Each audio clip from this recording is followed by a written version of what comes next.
All right, let's begin. Inshallah, we are going to solve questions in which the students have faced problems.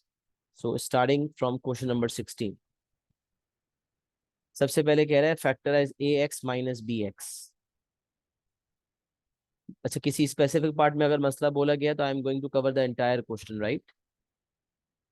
Because the parts are usually linked. So, if I talk about factorize ax minus bx, then we know that there are two terms. और जब भी दो terms होते हैं और हमें factorise करना होता है, इसका मतलब we have to take common. So from here we are going to take x as common and we are going to get a minus b. And then in part number B, the examiner is saying hence evaluate. ये ना, ये hence का लफ्ज बड़ा important है, very very important. Always remember that whenever this word hence is written, this means there's a link with previous part. There is some kind of link with previous part. पिछले part से कोई ना कोई connection link जरूर है. तो hence लिखा होगा, इसका मतलब आप समझ जाएंगे कि पिछले पार्ट से कहीं ना कहीं लिंक है. यहाँ कह रहा है hence evaluate 1426. जरा क्वेश्चन को गौर से देखें. 1426 मल्टीप्लाई बाय 0.6789 माइनस 426 इंटू 0.6789 और इवेल्युएट करना. अब देखिए सिनेरियो तो बिल्कुल जैसे ax माइनस बी एक्स था वैसे यहाँ पर भी है ax माइनस बी एक्स. आप देखें तो 0.6789 is common at both the places. थोड़ा सा मैं इसको जूम इन कर रहा हूँ. बोथ द प्लेसेस भी ये स्केम है, तो मान सकते हैं this is A and this is X and if this is B this is X, because ये दो कॉमन है. तो समझ लें ये भी exactly A X minus B X है, बस ए की जगह एक नंबर लिखा हुआ है 1426, बी की जगह नंबर लिखा हुआ है 426 and the value of x is 0.6789. We have already factorized and we have written that ax minus bx की factorization होती है a minus b times x. So we have to identify that the value of a is 1426 and the value of b is 426. So we are going to put in over here. X की जगह रखेंगे 0.6789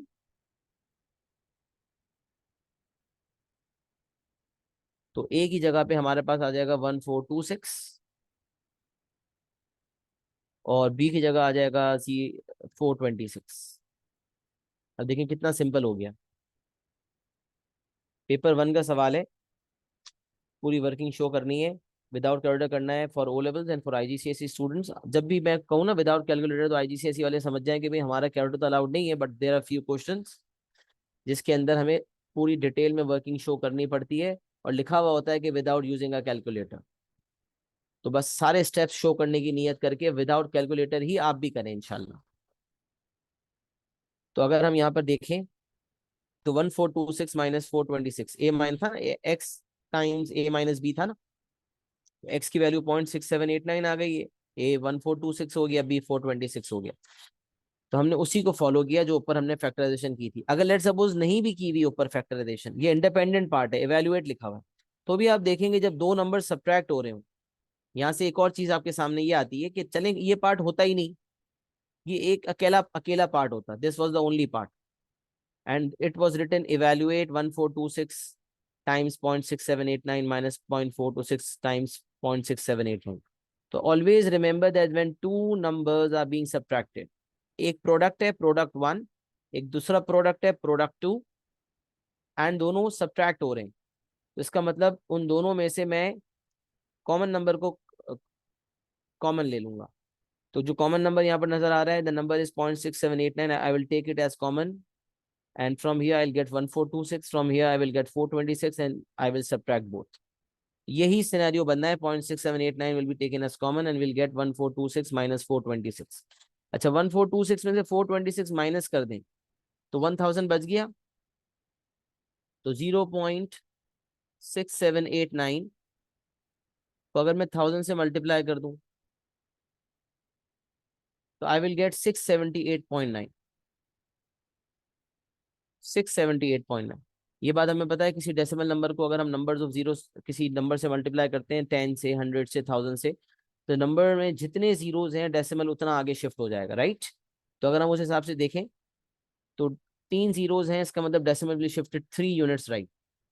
3 yes 3 steps आगे चला जाएगा decimal. Decimal will shift 3 steps right, 1 step, second step and third step.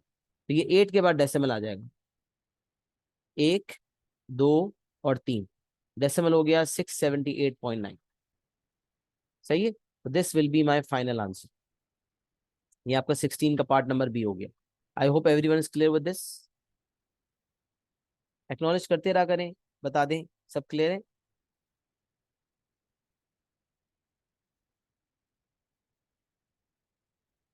Okay, after question number 16 comes question number 17.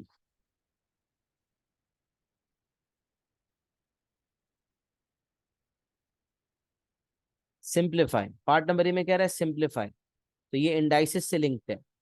3x³ whole square, 3x³ whole square. अब आप हमेशा याद रखें, there are two different basis, दो different basis हैं, एक base है 3 और एक बेस है x। जो बेस 3 है the power is 1, for base x the power is 3। Indices का लॉ कहता है कि जब किसी होल ब्रैकेट के ऊपर पावर हो, तो वो जो पावर होती है वो हर बेस पे, हर बेस की पावर के ऊपर अप्लाई होती है। तो 3 के ऊपर जो पावर 1 थी उस पर भी अप्लाई होगा, और जो x के ऊपर पावर थी उस पर भी अप्लाई होगा। तो इस हिसाब से देखा जाएगा, तो ये हो जाएगा 3 की पावर 1 थी, तो that will also be multiplied by 2। ये हमने एक रूल पढ़ा हुआ है, a power m whole power n। अगर एक बेस के ऊपर पावर है और उसके ऊपर होल ब्रैकेट के ऊपर पावर है, तो दोनों पावर्स आपस में मल्टीप्लाई हो जाती है, तो ये बन जाएगा a पावर mn।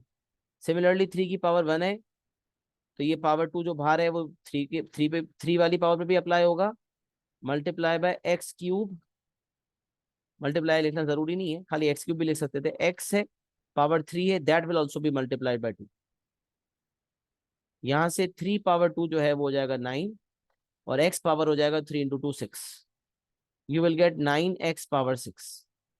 ये आपका आंसर हो जाएगा 17 पार्ट ए का। सही है, ये वाला रूल अप्लाई हुआ इंडाइसिस का लॉ जो मैंने आपको पढ़ाया हुआ है। पार्ट बी की अगर हम बात करें, जो कि दरअसल पूछा गया था, 16 whole power negative half into K is equal to 1, और हमसे कहा गया है इवेल्युएट के की वैल्यू को निकालें। अच्छा, हमेशा एक बात याद रखें कि जब भी पावर नेगेटिव हो, जब भी पावर नेगेटिव हो, whenever the power is negative, to calculate that number you have to make the power positive, क्योंकि नेगेटिव पावर को तो हम डील नहीं करना जानते ना। तो अगर इसको हम पॉजिटिव करना चाहते हैं, तो हमेशा याद रखें, जब भी हमें पावर को नेगेटिव से पॉजिटिव करना है, तो ये भी लॉ ऑफ इंडाइसिस ने सिखाया था, if a is to the power of negative m, this would be a 1 upon a power m। जब नेगेटिव पावर है और उसको पॉजिटिव करना है, तो उसकी लोकेशन को चेंज कर देना है। If it is in the numerator, take it to the denominator. If it is in the denominator, take it to the numerator. जब भी पावर नेगेटिव होगी, उसको पॉजिटिव करने के लिए उसकी लोकेशन चेंज कर देंगे। न्यूमरेटर में है, डिनोमिनेटर में ले जाएंगे तो पावर पॉजिटिव हो जाएगी, और अगर डिनोमिनेटर में था और पावर नेगेटिव थी, तो उसको न्यूमरेटर में ले आएंगे ताकि पावर पॉजिटिव हो जाए। तो अब मैंने कहा 16 जो है बेस पॉजिटिव है, उसकी पावर नेगेटिव है, तो पावर को नेगेटिव करने के लिए बताया ये तरीका। सही है, बेस को नेगेटिव से पॉजिटिव करने का नहीं कहा। पावर अगर नेगेटिव है, उसको पॉजिटिव करना है, तो आपने बेस को शिफ्ट कर देना है। तो 16 जो है वो बेस है, उसको हमने शिफ्ट कर दिया डिनोमिनेटर में, तो 16 पावर हाफ हो गया, मल्टीप्लाई बाय के इक्वल टू 1। अच्छा, अब आपको पता होना चाहिए कि हाफ का मतलब होता है स्क्वायर रूट, तो 16 पावर हाफ का मतलब होता है स्क्वायर रूट ऑफ 16।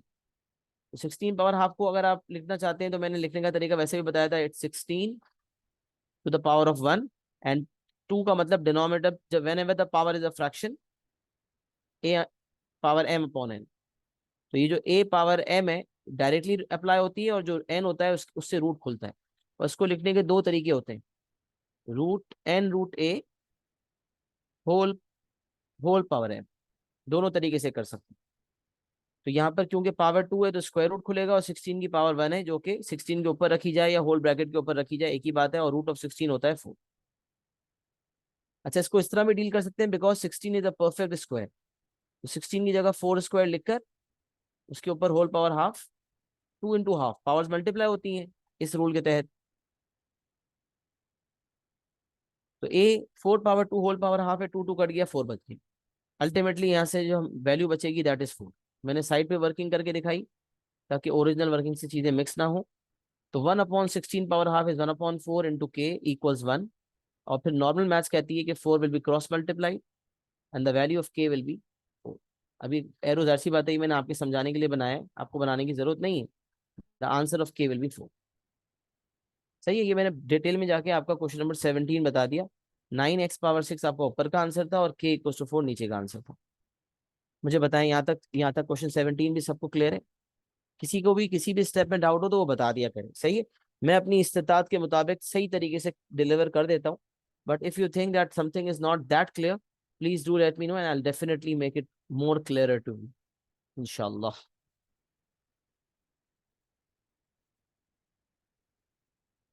बाकी जो क्लास में लेट आ रहे हैं उनसे गुजारिश है क्लास में जल्दी आया करें, ताकि मैं उनसे स्टेटस मालूम कर सकूं कि where do they actually stand and are they facing any problems और नॉट, राइट। बहरहाल इतने सारे सवाल हम ऑलरेडी इस वक्त कवर कर रहे हैं कि उसमें इंशाल्लाह कोई मसला होगा तो आपका भी केटर हो जाएगा। Then we are told to solve question number 20। तो क्वेश्चन 20 देखते हैं। क्वेश्चन 20 के अंदर आप देखें, it's a very big question और ये है पेपर 2 का सवाल। इसका मतलब यहाँ कहीं अगर कैलकुलेटर की जरूरत पड़ेगी तो we can definitely use that. तो starting from part number A, remove question number 20 part number A से स्टार्ट लेते हैं। Remove the brackets and simplify. तो पहले अगर आप देखें ए का पार्ट नंबर 1, तो आपको यहाँ पर सिंप्लीफाई करना है। तो remove the brackets and simplify, तो डेफिनेटली जब ऐसा कहा जाए remove the bracket and simplify, इसका मतलब सब ब्रैकेट्स को आपस में जो जिसको जिस चीज से मल्टीप्लाई करना है मल्टीप्लाई कर सकते हैं, मतलब जो मल्टीप्लाई करना जरूरत है। तो यहाँ पर अगर हम मल्टीप्लाई करना शुरू करें तो ए के पार्ट नंबर 1 में 4 को मल्टीप्लाई करेंगे हम 3 - 2p के साथ। तो 4 3 = 12, -4 2 = 8p, 12 - 8p। और फिर -3 को मल्टीप्लाई करेंगे 1 - p के साथ। तो -3 × 1 इज -3 और -3 × -p इज +3p। तो 12 - 8p -3 +3p। इस हिसाब से अगर देखा जाए तो 12 - 3 हो जाएगा 9 और -8p +3p हो जाएगा -5p।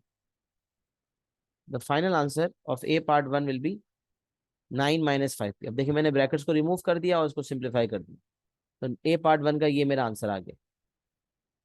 अच्छा, ए पार्ट 2 में वो मुझे कह रहा है 2 ब्रैकेट्स दे रहा है। तो आपको पता है whenever there 2 brackets and they are being multiplied, तो पहले ब्रैकेट का जो पहला टर्म होता है वो दूसरे ब्रैकेट के दोनों टर्म से मल्टीप्लाई होगा। मतलब 3q को भी मैं दोनों से मल्टीप्लाई करूंगा एंड -r को भी दोनों से मल्टीप्लाई करूंगा, और ये हम में से सब बच्चे जानते हैं इस बात को। तो when I am going to multiply 3q with q, I will get 3q²। फिर 3q को हम 2r से करेंगे तो 6qr प्लस 6rq कह लें। pqr पहले आता है ना, तो 6qr हो जाएगा। उसे फर्क नहीं पड़ता अगर मैं आगे पीछे भी कर दूं। फिर -rq, तो -rq उसको भी फिर ऑर्डर में qr ही लिखते हैं। -r को पहले 3q को मैंने q से किया तो 3q² हो गया, 3q को मैंने 2r से किया तो 6r हो गया। अब -r को मैंने q से किया तो -qr हो गया, और -r को मैं 2r से करूंगा तो -2r² हो जाएगा। अब इसमें आप देख सकते हैं 6qr और -qr सिंप्लीफाई हो जाएंगे। ये हो जाएगा 3q² प्लस 5qr -2r²। तो 3q² plus 5qr minus 2r²। So this is going to be your final answer. ये आपका 20 का ए पार्ट हो गया। 20 के पार्ट बी में कहा जा रहा है फैक्टराइज कंप्लीटली 18t² - 2। अच्छा, अब ये कंप्लीटली का लफ्ज जो है ना, this is a hint actually. मैंने पहले भी बताया था कि कंप्लीटली का मतलब ये होता है कि when there are two terms we take the first priority is to take common, और कॉमन लेने के बाद फिर अगर दोनों नंबर्स परफेक्ट स्क्वायर हैं तो फिर a² - b² वाली आइडेंटिटी भी लगती है। तो जब भी ये फैक्टराइज कंप्लीटली लगता है ना, तो यूजुअली ऐसा होता है कॉमन लेने के बाद आइडेंटिटी भी लग रही होती है। तो कंप्लीटली उसकी तरफ से एक हिंट की तरह होती है। जरूरी नहीं है कि जब a² - b² वाली आइडेंटिटी लग रही हो तभी कंप्लीटली का लफ्ज लिखा हो। But factors completely, in other words, वो हिंट जरूर देना चाहता है कि भाई सिर्फ थोड़ा सा काम नहीं है, उससे एक स्टेप थोड़ा आगे तक जाना पड़ेगा। ज्यादातर तो ऐसा ही होता है। हाउएवर देयर कैन बी, कुछ बच्चे कहते हैं सर हमेशा ऐसे ही होता है, तो मैं कहता हूँ भाई हमेशा का लफ्ज मैं बहुत डरता हूँ उससे। कोई भी चीज हमेशा नहीं होती। सही है। अच्छा, 18t² - 2। So if I take, सबसे पहले the first priority, there are two terms and I have to factorise. तो the guidance is take common, जो भी कॉमन निकल सकता है कॉमन ले ले। तो मैंने टू कॉमन ले लिया। टू कॉमन लिया तो मुझे मिल गया 9t² - 1। सही है। तो पहले मैंने टू को कॉमन ले लिया, 9t² - 1 बच गया। अब उसके बाद कुछ बच्चे यहाँ ही आंसर दे देंगे। If you have stopped and give this as an answer, you lose one of the marks. अगर दो नंबर है तो एक नंबर तो मिल गया होगा, दूसरा नहीं मिलेगा। You have to realize that अभी 9t² भी एक परफेक्ट स्क्वायर है और 1 तो है ही परफेक्ट स्क्वायर। तो 9t² को आप इस तरह लिख लेंगे, 3t² और 1 जो है वो भी 1 का स्क्वायर। तो now this is a² - b², and you know that this is a - b, अब a+b पहले लिखें या a - b, उससे फर्क नहीं पड़ता। तो 3t - 1, 3t+1, ये आगे पीछे हो सकते हैं अगर आप चाहें तो। 3t+1 पहले लिख दें, 3t - 1 बाद में लिख दें। तो फैक्टर्स कंप्लीटली पार्ट बी में कहा गया था, वो भी हमने अल्हम्दुलिल्लाह कर लिया। फिर आ जाते हैं पार्ट नंबर सी पे। Given that y = 18 + 3x²। सही है।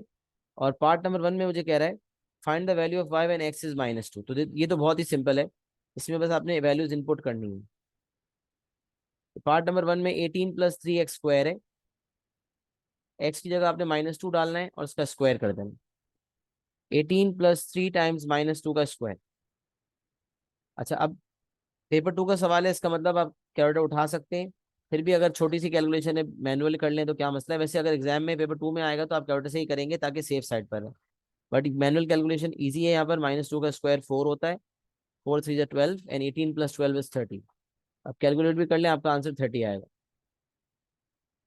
पार्ट नंबर 2 में मुझे कह रहा है find the values of x. अब देखिए ये बड़ी इंपॉर्टेंट बात होती है। यहाँ वैल्यू लिखा हुआ था, इसका मतलब वन सिंगल वैल्यू होगी। Over here the word values is written. जब वैल्यूज का लफ्ज लिखा हुआ है इसका मतलब एक से ज्यादा होंगी। तो find the values of x when y is 93। तो जो इक्वेशन आपके सामने दिया हुआ है इसमें y की जगह 93 रखना है। तो यहाँ पर हम 93 रख देंगे। 93 is equal to 18 + 3x²। 93 is equal to 18 + 3x²।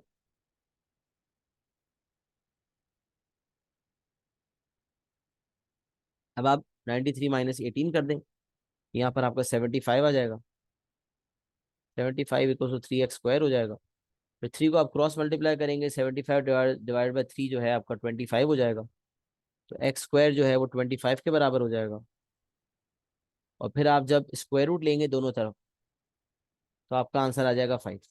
अच्छा, अब देखें स्क्वायर रूट लेने में आपको बताया गया था कि आप प्लस माइनस लेते हैं। When you take square root on both the sides, so whenever the even power is removed, कई दफा बताया है, whenever the power is an even number, like 2 है, 5 2 है, 4 है, 6 है, whenever we remove that power we take root and we take plus minus as well। तो यहाँ पर हम दोनों तरफ रूट ले रहे हैं तो दूसरी तरफ प्लस माइनस आ रहा है। तो यहाँ से हमारा जो x का आंसर आएगा दैट विल बी +-5। सही है। तो मेरा x का आंसर आ जाएगा +-5। तो वो कह रहा था find the values of x, और वैल्यूज ऑफ x में मेरे पास जो x के आंसर्स आ रहे हैं वो आ रहे हैं +-5। फिर पार्ट नंबर 3 में मुझे कह रहा है express x in terms of y। x दिया हुआ था, इनपुट करके y निकाल लिया। y दिया हुआ था, y की जगह y को इनपुट कर लिया, x आ गया। Because an equation is a relationship between two of the variables. If we put one value, we get the other. X दिया हुआ था तो y आ गया, y दिया हुआ था तो x आ गया। If we talk about part number 3, we are told express x in terms of y. We have to express x in terms of y. इसका मतलब क्या होता है, मैंने पहले भी बताया था, यूनिट 2A से ये सिलसिला शुरू हुआ था। x in terms of y का मतलब we have to make x the subject. Express x in terms of y means we have to make x the subject. x को हमें सब्जेक्ट बनाना पड़ेगा। तो x को हम सब्जेक्ट कैसे बनाएं? तो कोई मसला नहीं है। y माइनस 18, 18 को वहां शिफ्ट कर देंगे, y माइनस 18, y को वहां शिफ्ट, 18 को वहां शिफ्ट किया, y minus 18 is equal to 3x square. और फिर एक्स स्क्वायर को सब्जेक्ट बनाएंगे तो ये हो जाएगा X square is equal to Y minus 18/3। 3 जो है वाई और वाई माइनस 18 के बिल्कुल नीचे आ जाएगा। और फिर जब स्क्वायर को हटाना है तो स्क्वायर रूट लेंगे, और स्क्वायर रूट लेंगे तो फिर यकीनन प्लस माइनस भी आएगा। तो x is equal to plus minus square root of Y minus 18/3। अच्छा प्लीज इस चीज को इंश्योर करें कि आप स्क्वायर रूट प्रॉपर बनाएं। कुछ बच्चे स्क्वायर रूट ऐसे बनाते हैं खाली ऊपर लग रहा होता है, बस इस तरह से लग रहा होता है, ऐसा लगता है कि 3 पे स्क्वायर रूट है ही नहीं। नहीं, स्क्वायर रूट थोड़ा बड़ा बनाएंगे ताकि पूरा fraction within the square root आ जाए। तो ये इंपॉर्टेंट है, सही है। तो यहाँ पर आपका जो आंसर आ रहा है दैट इज +-5। और यहाँ पर जो आपने आंसर दिया वो है +-√y-18/3। ये मेरा फाइनल आंसर बन जाएगा। This will be my final answer of part number 3।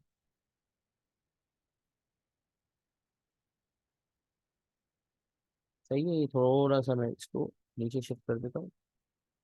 Yes perfect. Now this will be my final answer. ये पूरा क्वेश्चन जो है मैंने आपके सामने रख दिया। This was question number 20। पहले पार्ट में 9-5p था,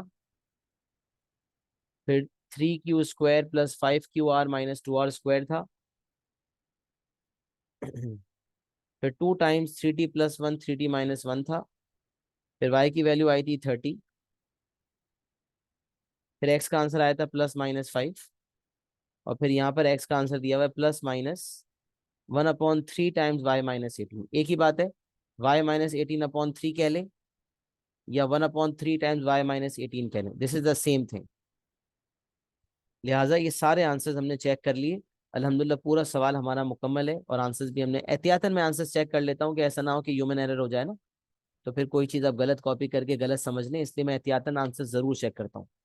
और आपसे भी यही गुजारिश है कि आप जब भी सवाल सॉल्व करें आंसर जरूर चेक करें।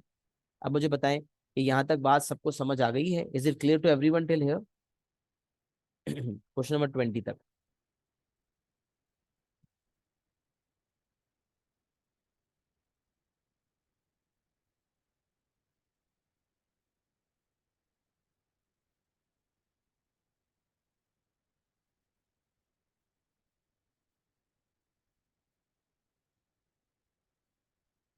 ओके जबरदस्त। इसके बाद क्वेश्चन नंबर 22 एक कर लेते हैं। क्वेश्चन 22 बोला गया सिंप्लीफाई। 22 का पार्ट ए सिंप्लीफाई बोला हुआ है, तो आप मल्टीप्लाई करेंगे। एक्स को 3x से करेंगे और 2 से भी करेंगे, तो ये हो जाएगा 3x² प्लस 2x। एक्स को 3x से किया 3x², एक्स को 2 से किया 2x। अब माइनस है और आगे कुछ नंबर नहीं है, तो सिर्फ माइनस को मल्टीप्लाई करेंगे 2x और 4 से, तो माइनस को +2x से करेंगे -2x हो जाएगा, माइनस को +4 से करेंगे -4 हो जाएगा। -2x + 2x कैंसिल हो जाएंगे और आपका बच जाएगा 3x² -4। सिंप्लीफाई करना था, ये आपकी सिंप्लीफिकेशन मुकम्मल हो गई। This is A part 1। सही है। ए पार्ट 2 में मुझसे कह रहा है ax² - x² / ax - x। हमेशा याद रखें, जब भी एल्जेब्रिक फ्रैक्शन हो और आपको कहा जाए सिंप्लीफाई करो, always remember that if it is a algebraic fraction. याद रखें, जब भी एल्जेब्रिक फ्रैक्शन हो और आपको इंस्ट्रक्शन दी जाए सिंप्लीफिकेशन की, सिंप्लीफाई करें एल्जेब्रिक फ्रैक्शन, तो what you have to do, you have to factorize the numerator and denominator and then cancel. Factorize numerator and denominator both and then cancel out. ये एक instruction अपने जहन में रख लो। जब भी एल्जेब्रिक फ्रैक्शन को आपको कहा जाए सिंप्लीफाई करें, तो आपने न्यूमरेटर को भी फैक्टराइज करना है, डिनोमिनेटर को भी फैक्टराइज करना है, फिर कैंसिलेशन करनी है। तो यहाँ पर ax² - x² है, न्यूमरेटर में 2 टर्म्स है। अब जो फैक्टराइजेशन का उसूल है वो अपनी जगह रहेगा। हो सकता है न्यूमरेटर में 2 टर्म्स हो, डिनोमिनेटर में 3 हो, या कहीं 4 हो कहीं 3 हो, तो जो फैक्टराइजेशन का उसूल है वही लागू होगा। अगर A X square minus X square है, तो न्यूमरेटर में आपने 2 टर्म्स देखे तो आपने कहा फैक्टर्स का मतलब होता है कॉमन लेना। तो मैंने एक्स स्क्वायर को कॉमन ले लिया, तो एक जगह बचा ए, एक जगह बचा -1। डिनोमिनेटर में मैंने देखा कि 2 टर्म्स हैं, तो मैंने एक्स को कॉमन ले लिया, मेरे पास बचा a-1। अब मैंने न्यूमरेटर को भी फैक्टराइज किया, डिनोमिनेटर को भी फैक्टराइज किया। फैक्टराइज करने से हुआ क्या? फैक्टराइज करने से जो है वो a-1 कॉमन नजर आ गए, और एक्स स्क्वायर अपॉन एक्स में भी जो है सेम बेसिस डिवीजन हो रही है, पावर सब्ट्रैक्ट हो जाएंगी, तो x पावर 2-1। यहाँ से मेरा जो आंसर आएगा दैट इज x।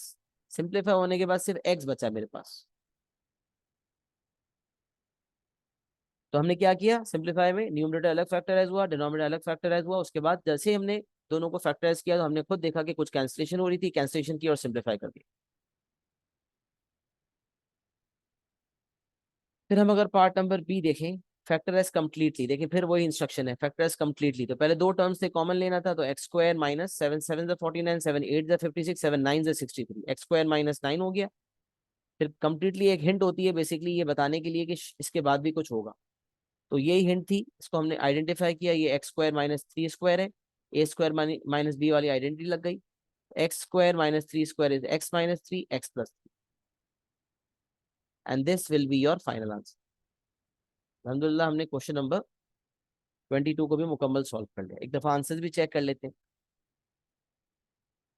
22 का ए पार्ट 1 3x² -4 था, पार्ट नंबर 2 में हमारा आंसर आ रहा था x, पार्ट बी में हमारा आंसर आ रहा है 7x-3 x+3। Question number 22 has been completely done. Is everyone clear till here? Question 22 तक सबको क्लियर हो गया है बेटा?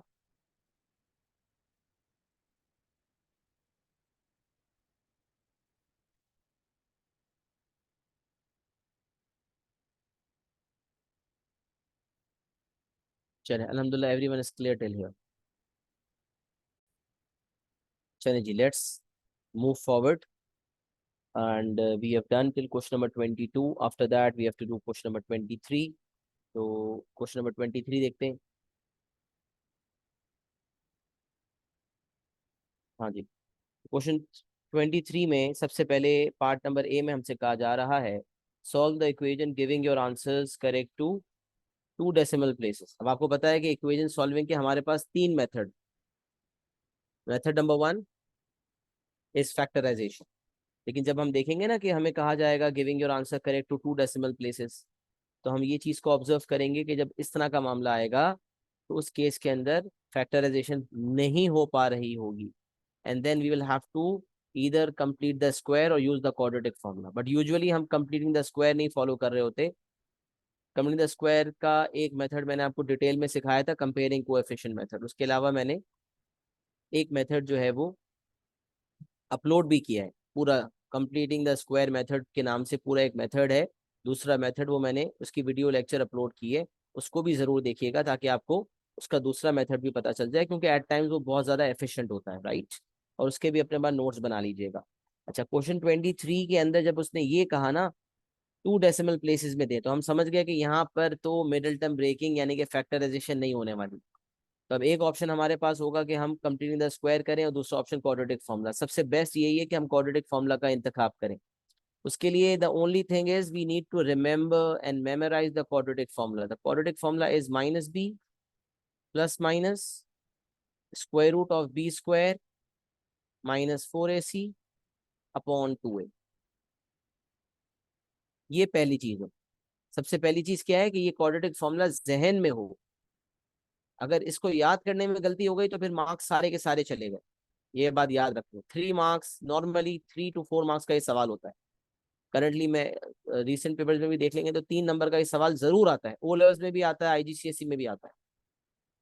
But the first thing is you need to memorise the quadratic formula, that's it. Factorisation नहीं हो पाती इन सवालात में, तो या तो कंप्लीटिंग द स्क्वायर मेथड होता है या फिर क्वाड्रेटिक फॉर्मूला होता है। हम यूजुअली क्वाड्रेटिक फॉर्मूला को प्रेफर करते हैं, क्योंकि उसमें पहले कंप्लीट स्क्वायर फॉर्म में कन्वर्ट करना फिर सॉल्व करना वो और लंबा प्रोसेस है। क्वाड्रेटिक फॉर्मूला के थ्रू सॉल्व करना जल्दी हो जाता है। बस हमें क्वाड्रेटिक फॉर्मूला सही से याद होना चाहिए। आपको पता है कि एक्स स्क्वायर का कोएफिशिएंट ए कहलाता है, एक्स का कोएफिशिएंट बी होता है, तो यहाँ साइन भी देखा करें, माइनस की साइन है तो बी -4 हो गया। तो मैं पहले लिख लेता हूँ ए बी की सी की वैल्यूज। एक्स स्क्वायर का कोएफिशिएंट ए है, तो वो ए की वैल्यू हो गई 3। -4x है तो इसका मतलब x का कोएफिशिएंट -4 है, लिहाजा b की वैल्यू हो गई -4। आप भी इसी तरह किया करें, पहले लिख लिया करें वैल्यूज, और c की वैल्यू हो जाएगी -5। a is 3, b is -4, c is -5। उसके बाद अगर आप क्वाड्रेटिक फॉर्मूला का इस्तेमाल करते हैं तो ये हो जाएगा -4 ± √b²। तो -4² -4ac अपॉन 2 टाइम्स ए। ये मैंने तमाम वैल्यूज क्वाड्रेटिक फॉर्मूला में इनपुट कर दी। अच्छा, कोई बंदा अगर फॉर्मूला लिखता है तो उसके कोई मार्क्स नहीं है, -b ± √b² -4ac अपॉन 2 है, ये लिख दिया। ये अपने लिए लिखा है आपने, ताकि आप वैल्यूज इसमें इनपुट करें तो आपसे गलती ना हो। वरना इसको लिखने के कोई मार्क्स नहीं है, इसको अप्लाई करने के मार्क्स है। मतलब ये जो स्टेप मैंने अब एंड में किया है, इस स्टेप पे मार्क्स मिलेंगे। फिर इसके बाद आपने इसको सिंप्लीफाई करना है, तो माइनस ऑफ -4 हो जाएगा +4, और ये हो जाएगा ±√ऑफ। अब आपके पास कैलकुलेटर तो अलाउड है, ये पेपर 2 का सवाल है यकीनन, जी बिल्कुल, जून 2006 पेपर 2 क्वेश्चन नंबर 1। बीच में पेपर कोड लिखा होता है, पेपर 2 है ओ लेवल्स का, इसका मतलब कैलकुलेटर के साथ है। तो रूट के अंदर की कैलकुलेशन आप कैलकुलेटर से कर लें।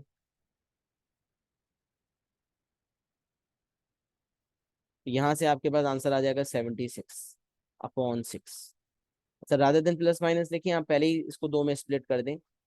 एक आंसर हो जाएगा 4 + √76/6, और एक हो जाएगा 4 - √76/6। बस। तो पहले स्टेप आपने क्वाड्रेटिक फॉर्मूला में अप्लाई किया, दूसरे स्टेप में आपने रूट के अंदर की कैलकुलेशन की और दो आंसर्स रख दिए, 4 + √76/6 एंड 4 - √76/6। दोनों को आपने डेसिमल में कन्वर्ट कर दिया। 4 + √76 डिवाइड बाई 6 आप कैलकुलेट करेंगे, आपको कहा है 2 डेसिमल प्लेसेस में आंसर देना है।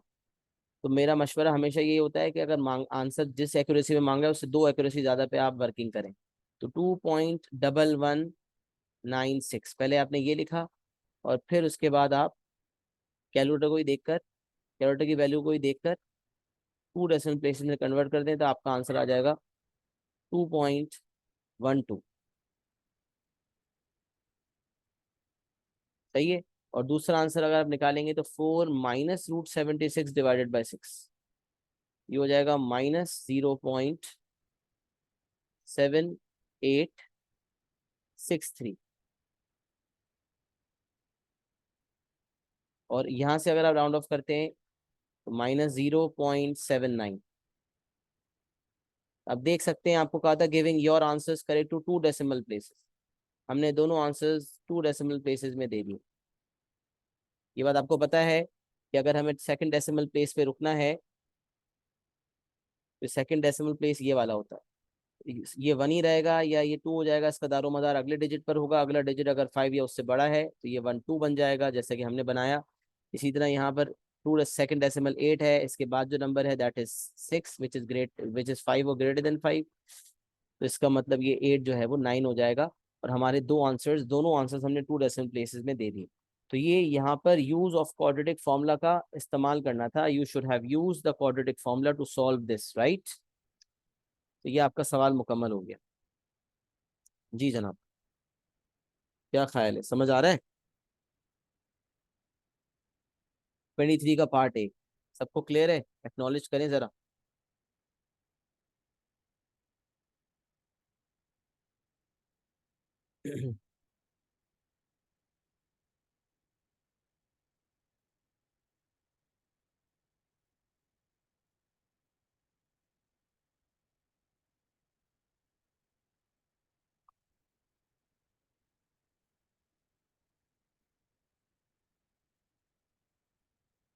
सही है, क्लियर हो गया। अच्छा, 23 का पार्ट बी और सी वैसे सिंपल है, फिर भी देख लेते हैं, जब उठाया है तो फिर पूरा देख लेते हैं।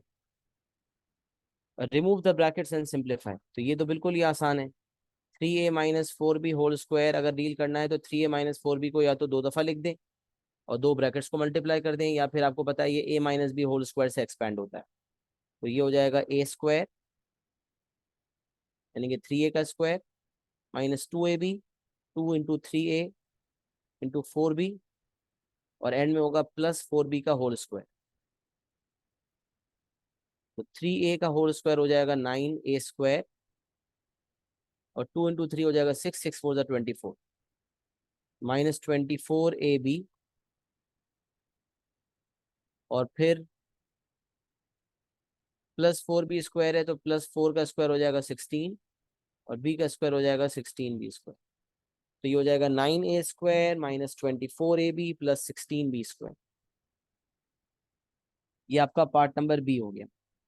सही है, तो ये हो जाएगा 23 का पार्ट नंबर बी। फिर पार्ट नंबर सी की बात करते हैं। फैक्टराइज कंप्लीटली, और 4 टर्म्स हैं। When there are 4 terms then you have to make pairs and take common.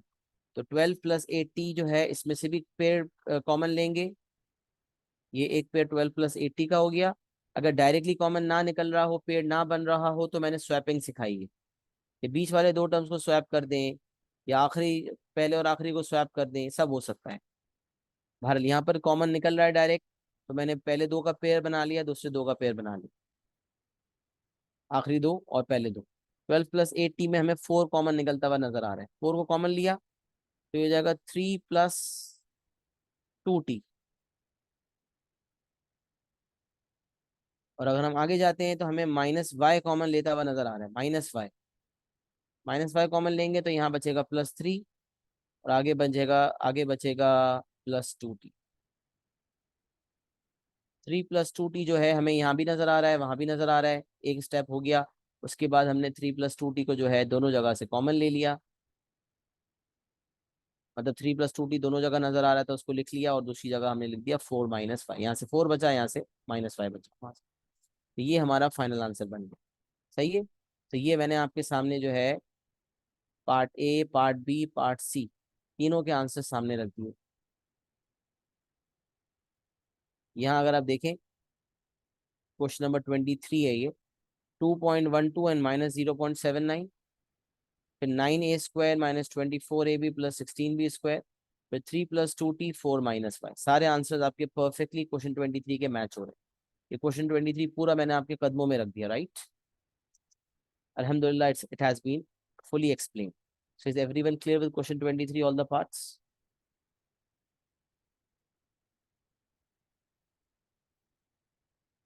So I don't understand how did you get -2? बेटा ये आइडेंटिटी हमने सीखी थी ना। ये आप लोग गलती ये करते हैं कि आप लोग ना डायरेक्ट दोनों को स्क्वायर कर देते हैं। 3a को स्क्वायर कर देते हैं, और 4b को स्क्वायर कर देते हैं, बीच में माइनस ले लेते हैं। ऐसा नहीं करना होता। तो ये आपको आइडेंटिटी 3 सिखाई थी ना, उसमें एक identity a - b whole square थी। एक है a + b whole square, which is a² + 2ab + b²। और यहाँ a - b होल स्क्वायर है, इसका मतलब this is a² - 2ab + b²। ये वाली आइडेंटिटी जो मैंने आपको 3 सिखाई थी, उसमें से ये दूसरी वाली आइडेंटिटी सिखाई थी। तो इस आइडेंटिटी को मद्देनजर रखते हुए ए की जगह 3a है तो 3a का स्क्वायर, बी की जगह पे 4b है तो एंड में b² था तो यहाँ 4b का स्क्वायर, और 2ab में a की जगह रखा है 3a, और b की जगह रखा है 4b, क्योंकि a की जगह है 3a और b की जगह है 4b। a² - 2ab + b², ये वाली आइडेंटिटी का इस्तेमाल हुआ है। जी NCR. Okay sir, yes I get it now, thank you, okay perfect, most welcome. सही है, क्वेश्चन 23 के बाद हम आ जाते हैं क्वेश्चन 26।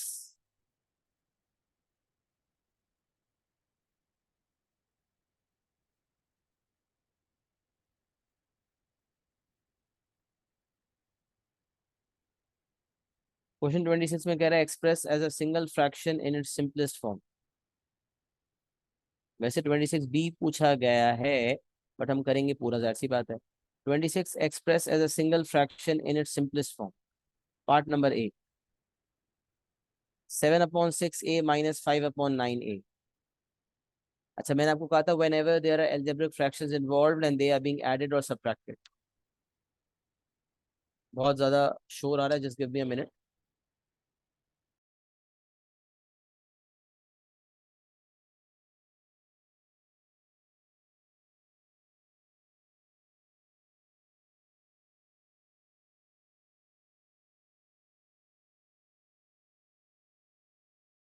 जी जनाब, I have close the window, जिससे ज्यादा आवाज आ रही थी। सही है, ओके। 26 पार्ट ए की बात कर रहे थे, तो 26 में आप देख सकते हैं एल्जेब्रिक फ्रैक्शंस हैं 7/6a माइनस 5/9a। तो सबसे पहले आपने क्या करना होगा, इनका एलसीएम लेना होगा। सही है, डिनोमिनेटर्स को कॉमन करना होगा। तो 6a और 9a का एलसीएम क्या होता है, तो मैंने पहले भी इस तरह का सवाल करवाया था। 6a और 9a का अगर आप एलसीएम लेते हैं, सबसे पहले तो a आ जाएगा। बल्कि 3a से शुरू कर सकते हैं ना, पूरा 3a भी ले सकते हैं। 3a पूरा ले लेंगे तो यहाँ बचेगा 2 और यहाँ बचेगा 3। फिर अगर आपने लेना है तो फिर आप 2 ले लें, फिर उसके बाद आप 3 ले लें। तो इस तरह से आपके पास 3 × 2 × 3, 3 × 6, 6 × 3 = 18, 18a आ गया। आपका जो एलसीएम आ गया वो आ गया 18a। अब आप यहाँ देखें, यहाँ 6a है और एलसीएम आया है 18a। तो 6a कितने से मल्टीप्लाई हुआ है, 6a मल्टीप्लाई हुआ है 3 से 18a देने के लिए। सही है, तो जैसा डिनोमिनेटर 3 से मल्टीप्लाई हुआ है, वैसे न्यूमरेटर को भी 3 से मल्टीप्लाई कर देंगे। तो 7 × 3 = 21। अच्छा, फिर यहाँ अगर आप देखें तो डिनोमिनेटर में 9a है और आपको 18a चाहिए, तो 9a को 2 से मल्टीप्लाई किया है, लिहाजा 5 को भी 2 से मल्टीप्लाई करना पड़ेगा। तो 5 × 2 = 10। तो 21 - 10 = 11 and answer is 11/18a। 11 is a prime number और कोई मजीद कैंसिलेशन हो नहीं पा रही। 11/18 हमारा फाइनल आंसर होगा 26 का। सही है, ये 26 का पार्ट नंबर ए हो गया। 26 का अगर हम पार्ट नंबर बी देखें, वो कह रहा है सिंप्लीफाई करो। तो कोई मसला नहीं है, 3b को मल्टीप्लाई करेंगे b - 1 से। b - 2 और b+2 पे आइडेंटिटी लग जाएगी, a - b a+b = a² - b², या फिर अलग से मल्टीप्लाई भी कर सकते हैं, b को b से, b को +2 से, -2 को b से, -2 को +2 से, ऐसे भी कर सकते हैं। और अगर किसी ने पिक कर लिया कि यार ये b - 2 b+2 तो b² -4 होना चाहिए, तो डायरेक्ट b² -4 कर देगा, फिर 2 से उसको मल्टीप्लाई करके सिंप्लीफाई कर देगा। तो लेट्स स्टार्ट। 3b को b से करते हैं तो 3b², 3b को -1 से करते हैं तो -3b, फिर -2 को एज इट इज रहने देते हैं और b - 2 b+2 को कर देते हैं b² -2²। a - b a+b = a² - b², वो वाली आइडेंटिटी लगा दी। सही है, उसके बाद हम इसको सिंप्लीफाई करते हैं तो 3b² -3b। अच्छा, ये b² को जब हम -2 से मल्टीप्लाई करेंगे तो -2b² हो जाएगा, और 2² 4 होता है, -4 को -2 से करेंगे तो +8 हो जाएगा। अब देखें, 3b² -2b² बन जाएगा +b² -3b +8। This will be your final answer, b² -3b +8।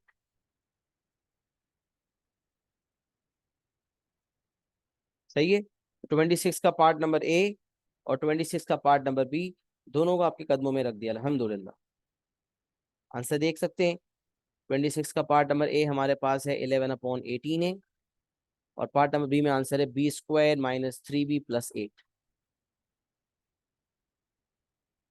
Question number 26 A and be done. Yes, acknowledge करें कि क्या यहाँ तक सबको क्लियर है।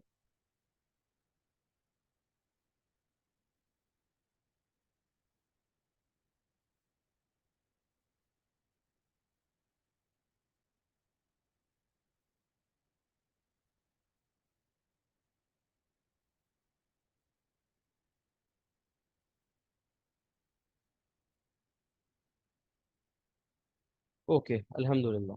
मूविंग फॉरवर्ड, क्वेश्चन 26 के बाद हम बढ़ जाते हैं क्वेश्चन नंबर 31। क्वेश्चन 26 के बाद क्वेश्चन नंबर 31A।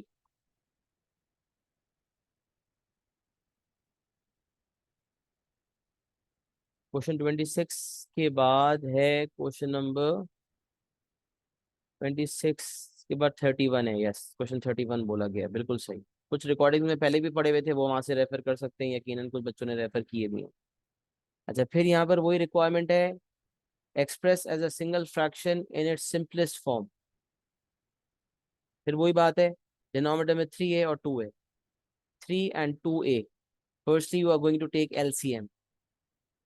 तो 3 और 2a का एलसीएम होगा 6a। तीनों ही अलग हैं, 3, 2 और a। तो 2a और 3 जो है उसका एलसीएम 6a हो गया। 3 को 6a बनाने के लिए क्या किया, मल्टीप्लाई बाय 2a किया। जैसे डिनोमिनेटर को 2a से मल्टीप्लाई किया, वैसे न्यूमरेटर को भी 2a से मल्टीप्लाई करेंगे। तो 2a multiply by 2a is 4a square.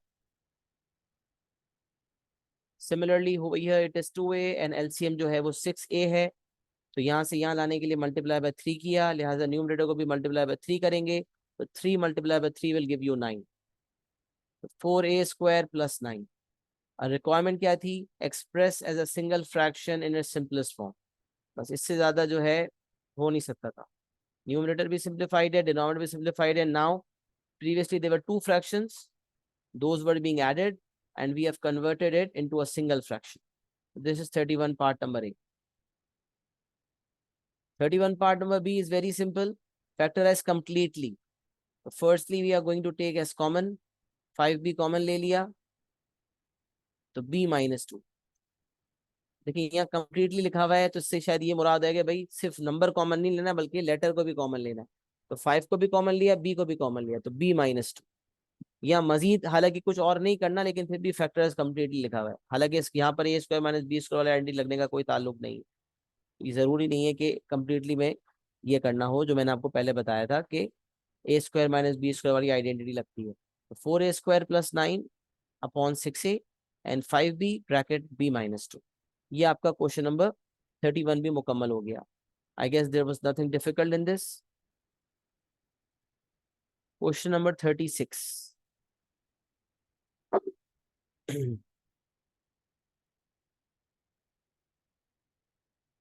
Yes, 36 is again algebraic fractions and we have been told to express as a single fraction in its simplest form. देखें algebra arithmetic unit 1 हमने पढ़ा था, 1a 1b 1c 1d detail में, वो पूरा का पूरा arithmetic है। वो भी बहुत ज्यादा आता है P1 में, P2 में, और आईजीसीएसई के पेपर 2 में, पेपर 4 में, दोनों पेपर्स में आता है। सिमिलरली एल्जेब्रा का जो इस वक्त हम एरिया कर रहे हैं वो भी इंतहाई इंपॉर्टेंट है। पेपर ओ लेवल्स के पेपर 1 पेपर 2 दोनों में आता है, और आईजीसीएसई के पेपर 2 पेपर 4 में आता है। और अगर जो कोई कोर भी अगर बच्चा देता है आईजीसीएसई का, तो पेपर 1 पेपर 3 में जाहिर सी बात है वो आता है। तो ये जो टॉपिक्स हम पढ़ रहे हैं ये बुनियादें हैं, ये फाउंडेशंस हैं which comes in both the papers, so you have to be very strong with these foundations. If we talk about question number 36, तो again there are two fractions being involved. दो फ्रैक्शंस है, 1/2x and 2/5x, और वो दोनों fractions आपस में subtract हो रहे हैं। तो हम सबसे पहला काम करेंगे, एलसीएम लेंगे। 2x और 5x का क्या एलसीएम होगा, 2x और 5x का एलसीएम क्या होगा? तो हाँ भाई, कोई बताएगा? 2x और 5, 2 और 5 का एलसीएम तो 10 होता है, 2x और 5x का एलसीएम क्या होगा?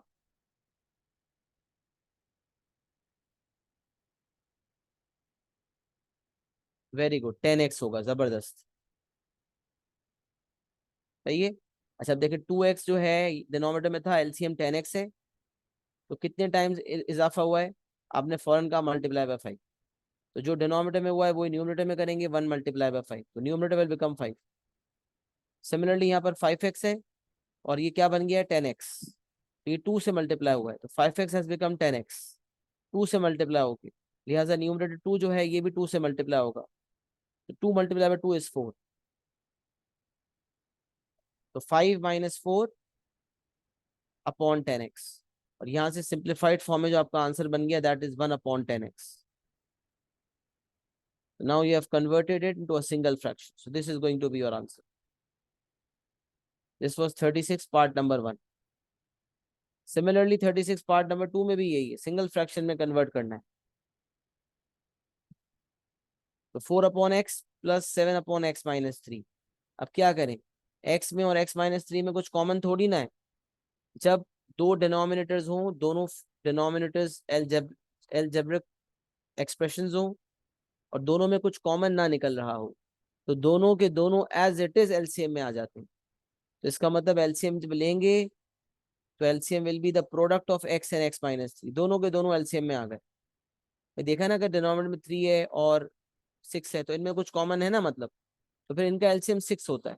बट अगर 3 और 5 है, दोनों में आपस में कुछ कॉमन भी नहीं है, तो फिर 3 और 5 आपस में मल्टीप्लाई होकर 15 मेरा एलसीएम बन जाता है। तो ये बात हमें पहले से पता है। सिमिलरली यहाँ पर अगर अलजेब्रा इन्वॉल्व हो रहा हो और एक्स है और एक्स माइनस थ्री है, कुछ कॉमन नहीं है इन दोनों में। अच्छा, मैं आपको एक और मिसाल देता हूँ। लेट सपोज अगर आपके पास 4 अपॉन, इसके बाद एक एग्जांपल करवाता हूँ बल्कि मैं आपको, ताकि आपका कॉन्सेप्ट क्लियर हो जाए। पहले ये सवाल मुकम्मल करने दें। तो 4/x plus 7/x minus three, तो x और x माइनस थ्री में कुछ कॉमन नहीं है, दोनों के दोनों डिनोमिनेटर में आ गए। अब देखिए, पहले वाला फ्रैक्शन का डिनोमिनेटर x था और अब ये कन्वर्ट हो चुका है x into x minus three में। लिहाजा x किससे मल्टीप्लाई हुआ है? x x माइनस थ्री से मल्टीप्लाई हुआ है। तो 4 को भी x माइनस थ्री से मल्टीप्लाई कर देंगे, जो 4 है वो मल्टीप्लाई हो जाएगा x माइनस थ्री से। अच्छा, फिर आगे आ जाए, यहाँ पर आपको नजर आ रहा है x माइनस थ्री, और अब हम एलसीएम ले चुके हैं x into x minus three, मतलब इजाफा किसका है? x का, तो ये मल्टीप्लाई बाय x हो रहा है, लिहाजा न्यूमरेटर को भी मल्टीप्लाई बाय x करेंगे, तो ये हो जाएगा +7x। अच्छा, अभी सिंगल फ्रैक्शन में तो कन्वर्ट हो गया, बट सिंपलेस्ट फॉर्म में नहीं आया। तो सिंगल फ्रैक्शन में भी करना है, सिंप्लीफाई भी करना है। तो अभी 4x माइनस थ्री को आप एक्सपैंड करें। 4x, 4 times x minus three is 4x minus 12 plus 7x divided by x times x minus three. 4x plus 7x जो है आपका हो जाएगा 11x। 4x प्लस 7x हो जाएगा 11x। 11x minus 12 divided by x times x minus three. अच्छा, कोई बच्चा एज इट इज छोड़ देगा x times x minus three तो भी सही है, ये बेहतर है ना, क्योंकि डिनोमिनेटर फैक्टराइज फॉर्म में। लेकिन अगर कोई x square minus three x भी दे देता है तो वो भी इक्विवेलेंट फॉर्म में मार्किंग स्कीम में एक्सेप्ट होता है।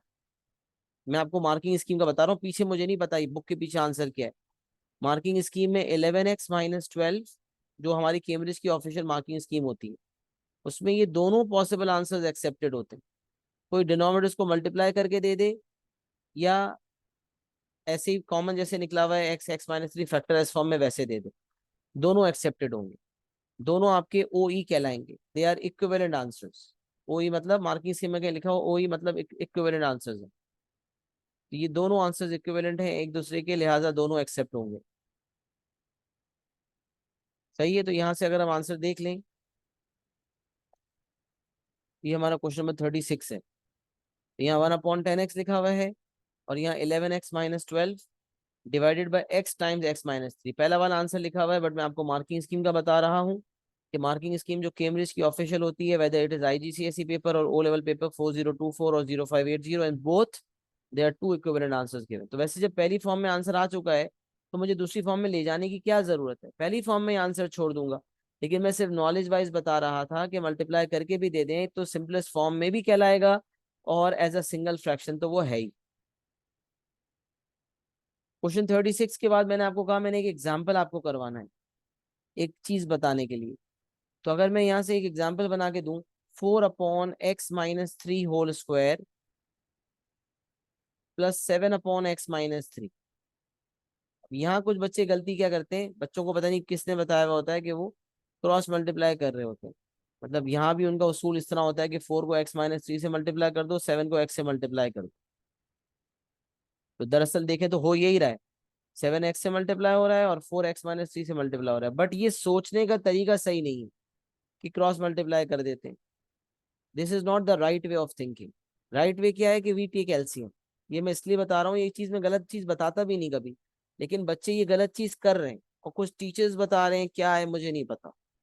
यकीनन टीचर्स भी ये गलत चीज गाइड कर रहे हैं, लिहाजा ये बच्चों के दिमागों में फैलता जा रहा है। तो ये कॉन्सेप्ट के क्रॉस मल्टीप्लाई हो जाएगा, ऐसा कोई कॉन्सेप्ट नहीं है। एलसीएम लेना है, एलसीएम लेना है।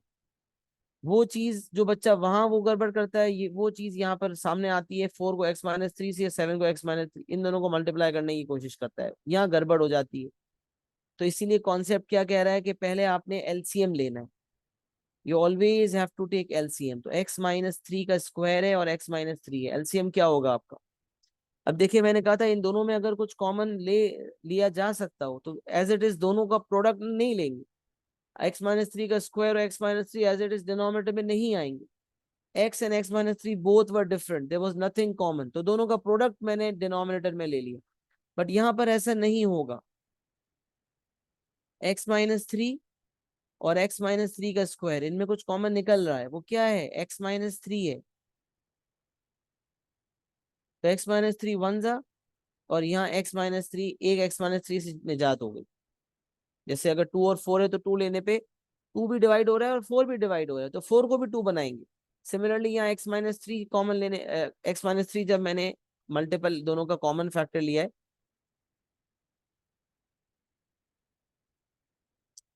तो x-3 1 बन गया और x-3 स्क्वायर x-3 बन गया। फिर दूसरी दफा जब मैं x-3 को लूंगा तो फिर यहाँ भी 1 होगा, यहाँ भी 1 होगा। इसका मतलब x-3 जो है वो 2 दफा है, लिहाजा हमारा एलसीएम x-3 का होल स्क्वायर बनेगा। इसको नोट्स में अपने पास कॉपी कर लीजिएगा इस एग्जाम्पल को। तो अगर कोई बच्चा x-3 का स्क्वायर और x-3 दोनों को मल्टीप्लाई करके लिखता है तो वो x-3 का क्यूब हो जाता, तो वो एलसीएम गलत एलसीएम होता। अब जरा देखिएगा, क्योंकि इन दोनों में कुछ कॉमन था यानी कि x-3, तो हमने x-3 जब एक दफा लिया तो यहाँ 1 हो गया और यहाँ x-3 बचा, और फिर दूसरी दफा x-3 लिया तो इसका मतलब हमारा एलसीएम x-3 का स्क्वायर होगा। अब देखिए यहाँ जो डिनोमिनेटर है वो x-3 का स्क्वायर है और जो एलसीएम आया है वो भी यही है। लिहाजा डिनोमिनेटर, पहले फ्रैक्शन के डिनोमिनेटर में कोई चेंज नहीं, लिहाजा न्यूमरेटर में भी कोई चेंज नहीं आएगा और न्यूमरेटर जो है आपका 4 ही रहेगा। जबकि अगर हम दूसरे वाले की बात करें, यहाँ x-3 है और ये कन्वर्ट हो रहा है x-3 के होल स्क्वायर में, लिहाजा x-3 मजीद x-3 से मल्टीप्लाई हो रहा है, तभी x-3 का स्क्वायर बनता है।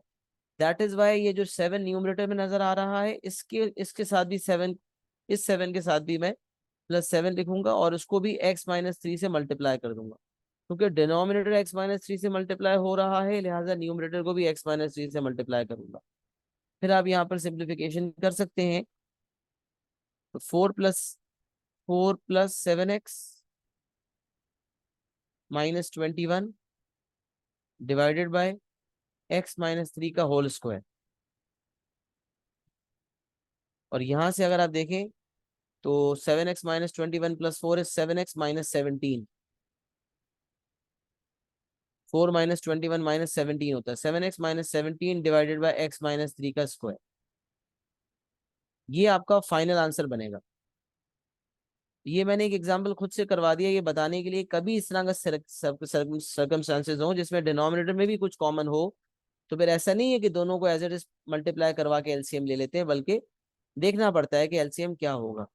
यहाँ क्योंकि x और x-3 दोनों जो है वो एज इट इज सेम थे, सॉरी दोनों डिफरेंट थे, लिहाजा दोनों को मल्टीप्लाई करवा दिया। अच्छा 2x और 5x में भी हमने देख लिया था कि 2 और 5 में कुछ कॉमन नहीं था, तो 2 5 10 पूरा ले लिया। लेकिन x और x में कॉमन था x, दोनों ही जगह x है तो एक ही दफा x आएगा, लिहाजा हमने जब एलसीएम लिया था तो हमने एक ही दफा x लिया था और बाकी 2 5 10 लिया था। मेरे ख्याल से मैंने कॉन्सेप्ट तो डिलीवर कर दिया है जनाब। क्या ये एग्जाम्पल भी सबको क्लियर है? क्वेश्चन नंबर 36 के साथ साथ प्लीज एक्नॉलेज कर दें।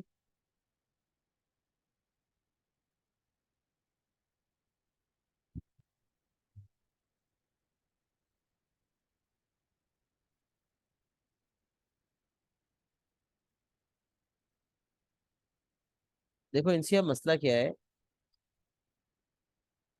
जो 4 के नीचे x-3 का स्क्वायर है ना, वही मेरा एलसीएम भी है। जब डिनोमिनेटर मेरा चेंज ही नहीं हो रहा तो फिर न्यूमरेटर क्यों चेंज होगा? तो एलसीएम का तो कॉन्सेप्ट ये है कि अगर डिनोमिनेटर से बदल के कुछ और है एलसीएम, तो फिर जो चेंजिंग डिनोमिनेटर में आई है वही चेंजिंग न्यूमरेटर में करते हैं। अब यहाँ क्योंकि पहला जो फ्रैक्शन है उसका जो डिनोमिनेटर था वही मेरा फाइनल एलसीएम बना है, क्योंकि डिनोमिनेटर में कोई चेंज नहीं आया लिहाजा न्यूमरेटर में भी कोई चेंज नहीं आएगा। जबकि 7 के नीचे जो है वो x-3 था और एलसीएम x-3 का स्क्वायर है, तो ये x-3 मजीद x-3 से मल्टीप्लाई हुआ है तो जाके x-3 का स्क्वायर आया। लिहाजा ये 7 को भी मुझे x माइनस 3 से मल्टीप्लाई करना पड़ा।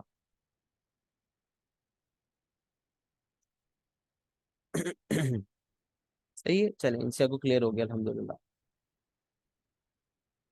क्वेश्चन 36 के बाद क्वेश्चन नंबर 38, बाकी सबको क्लियर है? यस।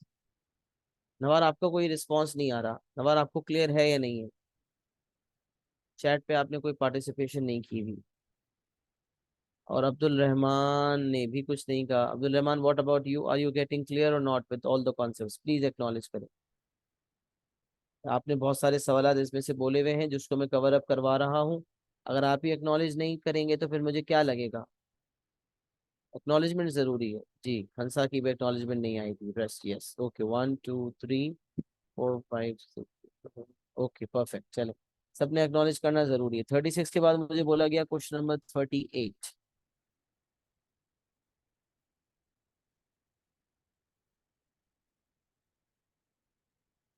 36 के बाद क्वेश्चन नंबर 38 फैक्टराइज करना है। ये फिर एक बड़ा सवाल है।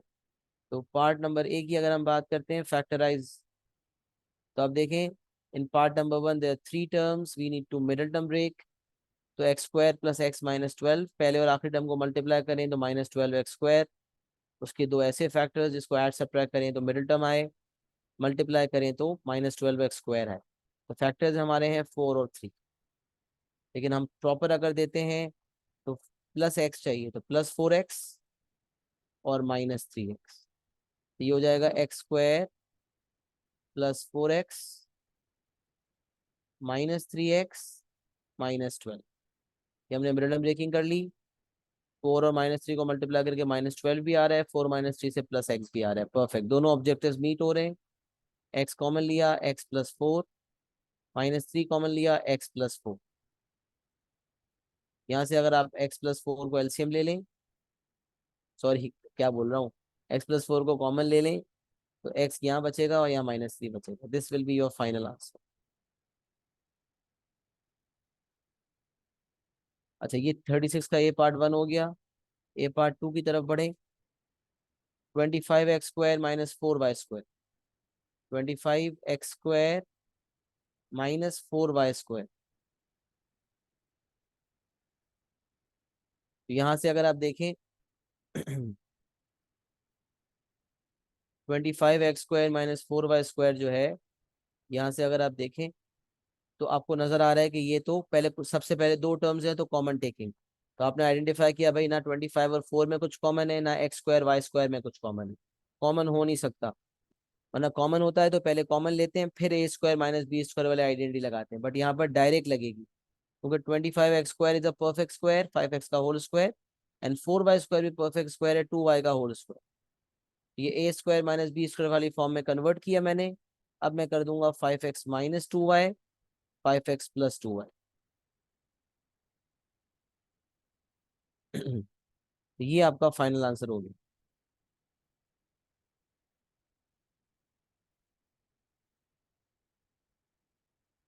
सही है जी। क्वेश्चन 38 का ए पार्ट 1 और पार्ट 2 हो गया। पार्ट बी हमने बहुत दफा किया। एज अ सिंगल फ्रैक्शन करना है, 3p और 6p। p तो एक ही, दो दफा कॉमन नजर आ रहा है p दोनों जगह, तो एक ही दफा आएगा। और 3 और 6 का भी अगर आप एलसीएम लेने बैठेंगे तो 3 और 6 का एलसीएम 6 आता है। तो ये हमारा 6p बन जाएगा एलसीएम। अब यहाँ फिर देखेंगे, यहाँ 3p है और वहाँ 6p है। तो 3p जब 6p बना तो 2 से मल्टीप्लाई हुआ है। तो जैसे डिनोमिनेटर 2 से मल्टीप्लाई हुआ है, न्यूमरेटर को भी 2 से मल्टीप्लाई कर देंगे। 4 2 8। अच्छा, 6p यहाँ पर डिनोमिनेटर 6p है और एलसीएम भी 6p आया है। लिहाजा कोई चेंज ही नहीं है, लिहाजा न्यूमरेटर में भी कोई चेंज नहीं आएगा और वो अपनी जगह 1 ही रहेगा।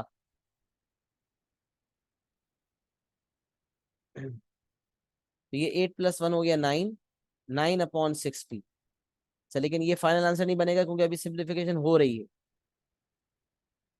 3 2 6, 3 3 9। तो यहाँ 3/2p। where p is where p is in the denominator, तो हमारा फाइनल आंसर बन जाएगा 3/2p।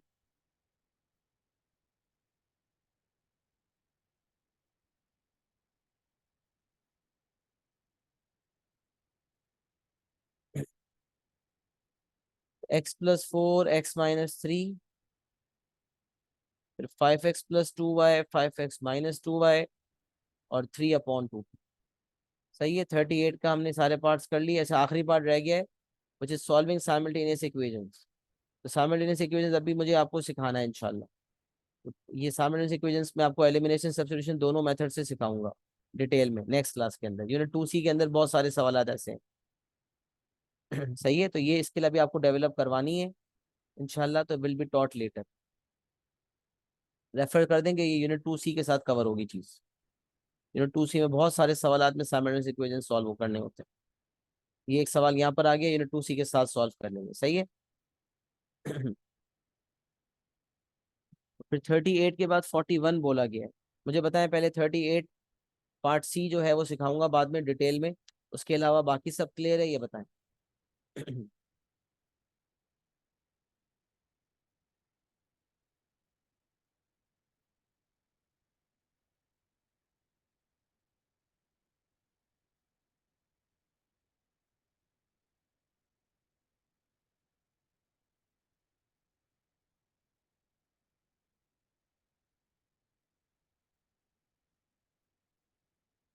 तो उसके बाद 41 का पार्ट नंबर B बोला गया है। सही है, तो अगेन सेम नेचर का सवाल है। अगर हम देखें तो अब चीजें रिपीट होना शुरू हो गई हैं, जो कॉन्सेप्ट हमने कवर किए उसके बाद।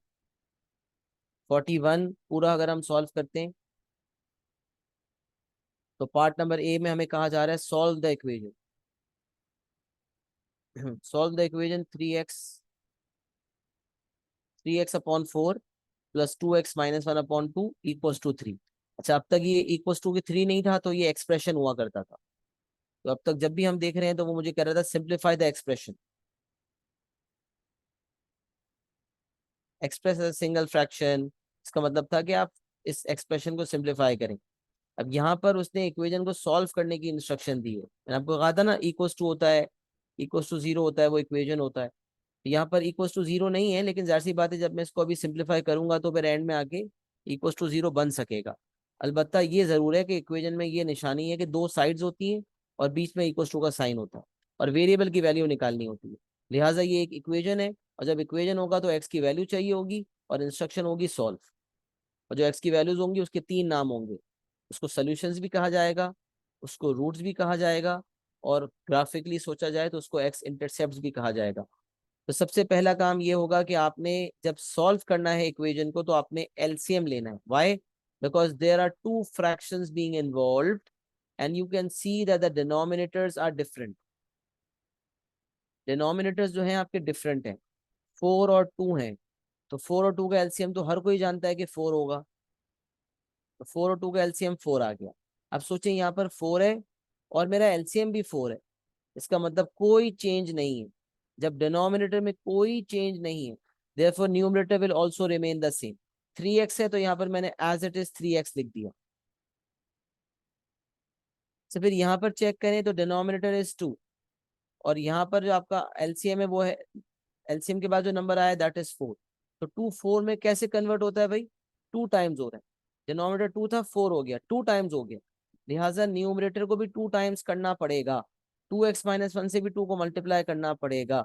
तो मल्टीप्लाई कर देते हैं, डायरेक्ट कर देते हैं। लिखें 2 टाइम्स 2x-1, फिर बाद में करें, अगले स्टेप है तो एक स्टेप बिला वजह बढ़ जाएगा। तो डायरेक्ट कर देते हैं। 2x-1 को 2 से मल्टीप्लाई करें, 2x को 2 से मल्टीप्लाई करें 4x, -1 को 2 से मल्टीप्लाई करें तो -2। 2x-1 2 से मल्टीप्लाई होके बन गया 4x-2, और इक्वल टू के बाद 3 अपनी जगह मौजूद है।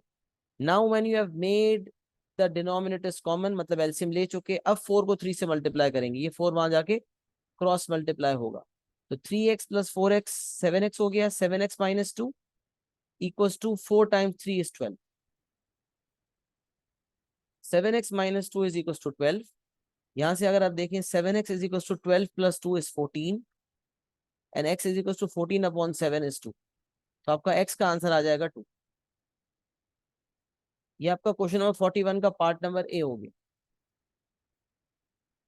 तो first we have taken LCM, then we have cross multiplied, and then we have formed an equation जिससे हमें एक्स की वैल्यू निकाल दी। ये आपका 41 का पार्ट नंबर ए हो गया। 41 के पार्ट नंबर बी में अगेन वही सूरत हाल है।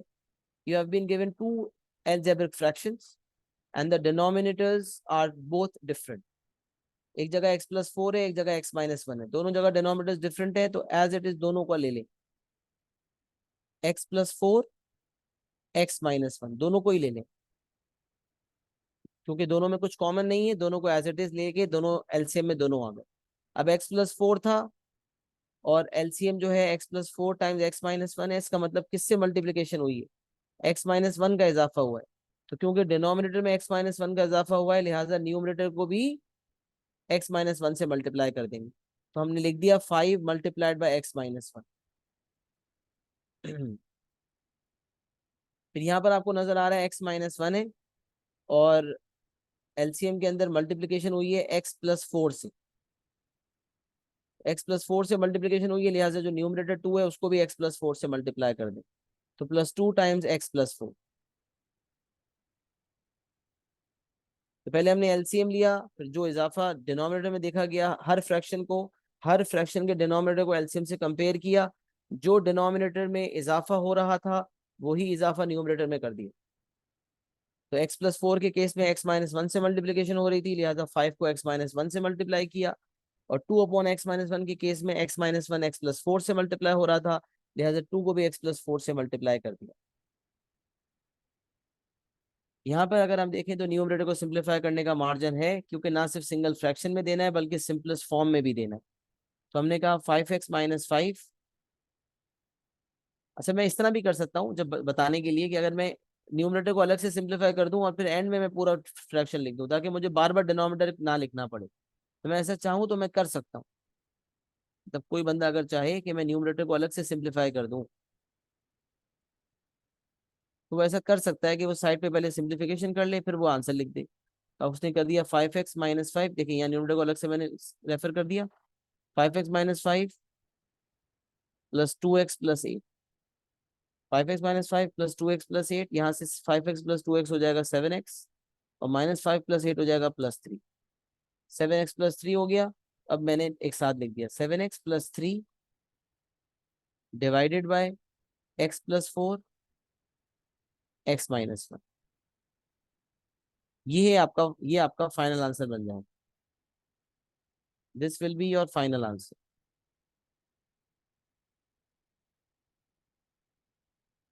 सही है, 7x+3 divided by x+4 x-1। तो question 41, part number A and part number B.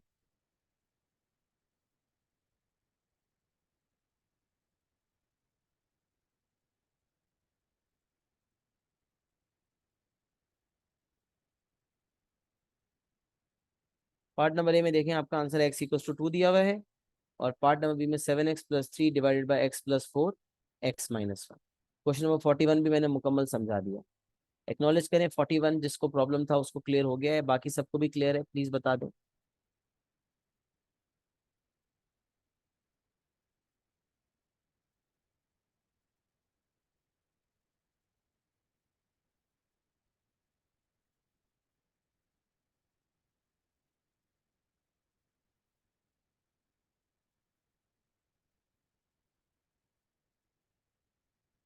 Okay, question 41 के बाद दो सवाल और हैं, एक 44 और एक 45। तो क्वेश्चन 44 अगर हम देखें, एक्सपैंड एंड सिंप्लीफाई, तो वेरी सिंपल, 2x+1 को x+4 से मल्टीप्लाई करना है, तो 2x multiply by x and then 2x multiply by 4, तो 2x into x is 2x², then 2x into 4 is +8x, 2x into x is 2x square and 2x into 4 is 8x. Then 1 into x and 1 into 4. 1 into x हो जाएगा +x, और 1 into 1x हो जाएगा, तो सिर्फ x लिखते हैं, और 1 को 4 से मल्टीप्लाई करेंगे तो 4 हो जाएगा। सिंप्लीफाई करना था, एक्सपैंड किया, आप सिंप्लीफाई कर लेते हैं, तो 2x² + 9x + 4. We have expanded and then we have simplified. This is our final answer. Part भी अगेन वैसा ही है, एल्जेब्रिक फ्रैक्शन है, एज अ सिंगल फ्रैक्शन करना है, लिहाजा x, एक जगह x था एक जगह x+2 था, इन दोनों में कुछ कॉमन नहीं है, दोनों अलग अलग हैं, तो पूरे के पूरे आ जाएंगे x into x+2, यहाँ पर x है, x+2 का इजाफा हुआ है तो 3 को x+2 से मल्टीप्लाई कर देंगे, और यहाँ x+2 है, x का इजाफा हुआ है तो 4 को भी x से मल्टीप्लाई कर देंगे। फिर हम देखें सिंप्लीफाई करें तो 3x+6, वैसे यहाँ से अल्टीमेट बचेगा 3x+6+4x, 3x+4x हो जाएगा 7x, 7x+6 divided by x times x+2। ये फाइनल आंसर बनेगा। कोई न्यूमरेटर सिंप्लीफाई करना चाहता है तो वो कर सकता है, 3x+6+4x सिंप्लीफाई होके बच जाएगा 7x+6। यहाँ से मेरा आंसर आ गया। बस आपने वर्किंग का एक स्टेप अलग से साइड पे दिखा दिया, 7x+6 आपने डायरेक्ट यहीं लिख दिया, आपको यहाँ लिखने की जरूरत भी नहीं है। यहाँ आपने खाली सिंप्लीफाइड फॉर्म में ही दिखा दिया कि देखो न्यूमरेटर मेरा सिंप्लीफाई हो गया, ये बन रहा है, मतलब सिंप्लीफाई होकर नहीं बन रहा, सिंप्लीफाई होने से पहले ये स्टेप है, 3x+6+4x फिर 7x+6 होके आंसर आ गया। 44 का पार्ट नंबर बी मुकम्मल हो गया। 44 का अगर पार्ट नंबर सी करते हैं तो कह रहा है सॉल्व। सॉल्व का अगेन मतलब क्या है, सॉल्यूशंस इक्वेशन है, सॉल्व करके एक्स की वैल्यूज निकालनी है। सॉल्व करना इंतहाई आसान है, एक्स को क्रॉस मल्टीप्लाई करेंगे x+3 से, सो 10/x इक्वल्स x+3, तो 10 is equals to x² + 3x।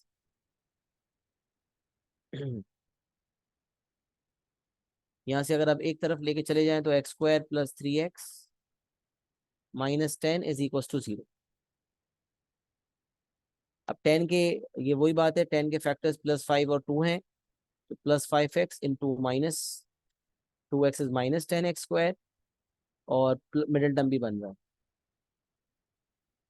यहाँ से अगर मैं x को कॉमन ले लूँ तो ये हो जाएगा x+5, और -2 को कॉमन ले लूँ तो यहाँ से भी हो जाएगा x+5 इक्वल्स टू 0।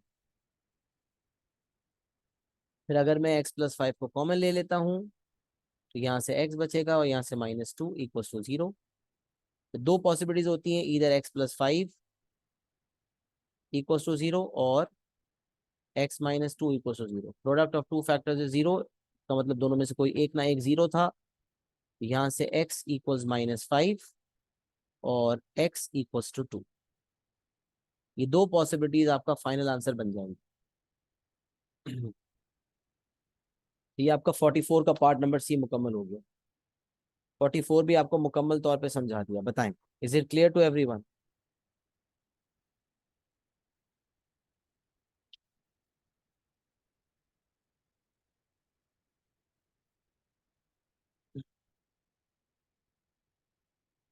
पहले पार्ट का आंसर 2x² + 9x + 4, तो 7x+6/x टाइम्स। अच्छा देखिए, यहाँ उसने मल्टीप्लाई करके दिया हुआ है, दोनों तरीके से दे सकते हैं, x² + 2x भी सही है, और जैसे हमने दिया हुआ है वो भी सही है। मैंने आपको पहले भी बताया था वो इक्विवेलेंट आंसर होता है। तो हमारा आंसर परफेक्ट है, 7x+6/x टाइम्स x+2 परफेक्ट है, सही है। ये भी सही है, ये वाला आंसर भी सही है, और हमारा भी सही है।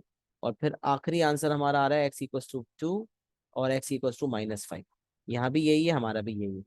तो क्वेश्चन 44 इसके साथ मुकम्मल हो गया। फिर क्वेश्चन नंबर 45। यस, क्वेश्चन 45 जो आखिरी सवाल पूछा गया है, क्वेश्चन 45 है, इसको देख लेते हैं। तो पार्ट नंबर ए में मुझसे कह रहा है f=6c² - d/4। पार्ट नंबर में कह रहा है find f when c is 8 and d is -4, and part 2 में कह रहा है express c in terms of d and f। तो ए पार्ट नंबर 1 के अंदर अगर f निकालना है तो वेरी सिंपल, हैवी पेपर 2 का सवाल, लिहाजा कैलकुलेटर्स भी आपके पास अलाउड है। तो आपको कुछ नहीं करना, वैल्यूज इनपुट करनी है। सी की जगह आपने रखना है 8 -d, और डी की जगह आपने रखना है -4,